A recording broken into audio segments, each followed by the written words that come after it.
பெஞ்சால் புயலால் பாதிக்கப்பட்ட பகுதிகளில் இந்த போக்குவரத்து துறை அமைச்சர் சிவசங்கர் தற்போது பகுதியில் ஆய்வு மேற்கொண்டு வரார். அவரிடமே அதாவது குறிப்பாக இந்த மயிலம் பகுதியில் 53 சென்டிமீட்டர் அளவான மழையானது பெய்திருக்கிறது.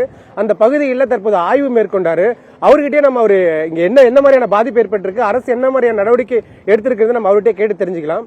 சார் வணக்கம் சார். இந்த மயிலம் பகுதியில் 53 சென்டிமீட்டர் அளவுக்கு மழை பெஞ்சிருக்கு. என்ன மாதிரியான பாதிப்புகள்லாம் நமக்கு புகார்ல வந்திருக்கு? தமிழ்நாடு முதலமைச்சர் ஒரு உத்தரப்படி இப்போ தான் ஒவ்வொரு பகுதியாக பார்த்து கொண்டிருக்கோம். ஏற்கனவே திண்டிவனம் நகரத்தை பார்த்துருக்கிறோம். மயிலம் பகுதியில் கீழ்மயிலம் பகுதியில் அந்த ஏரி உடைப்பு ஏற்பட்டு அங்கே ஒரு அருந்ததியர் குடியிருப்பு இருக்கிற பகுதி மக்களுடைய பாதிப்பு ஏற்பட்டிருக்கு. அங்கே பார்த்துருக்குறோம். வட்டாட்சியர் மூலமாக அவர்களுக்கு உணவு கொடுக்குவதற்கு ஏற்பாடு செய்ய சொல்லியிருக்கிறோம்.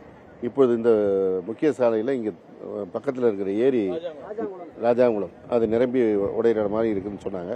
அதை பார்த்துருக்குறோம். அடுத்தது என்ஹெச்சில் வந்துட்டு ரோடு கட்டாயிருக்குனாங்க. அடுத்து அதை பார்த்துவிட்டு மேற்கொண்டு மாவட்ட ஆட்சியர் மூலமாக இதற்கான பணிகளை செய்வதற்கு உத்தரவிட ஏற்பாடு செய்யும். அதே போன்று இந்த வேற ஏதாவது உயிரிழப்புகள் போன்ற இல்ல பாதிப்புகள் போன்ற ஏதாவது இருக்கா? அதே மாதிரி இந்த பகுதியில் இந்த கோழி பண்ணைகள்லாம் அதிக அளவிலான கோழிகள் உயிரிழந்ததாக சொல்றாங்க. அரசு அவங்களுக்கு ஏதாவது இழப்பீடு சம்பந்தமா ஏதாவது முடிவு?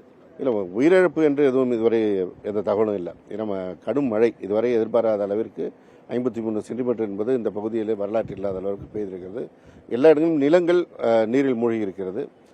மாண்புமிகு முதலமைச்சருடைய கவனத்திற்கு கொண்டு சென்று நீங்கள் இப்போ சொல்றது மாதிரி கோழிப்பண்ணையில் அது இறப்பு ஏற்பட்டிருந்தாலும் மாண்புமிகு முதல்வருடைய கவனத்திற்கு கொண்டு சென்று விவசாயிகளுக்கு ஏற்பட்டிருக்கின்ற பாதிப்பு இதற்கு என்ன நடவடிக்கை எடுப்பது என்பது முதலமைச்சருடைய நடவடிக்கை ஆணையின்படி செய்யப்படும்.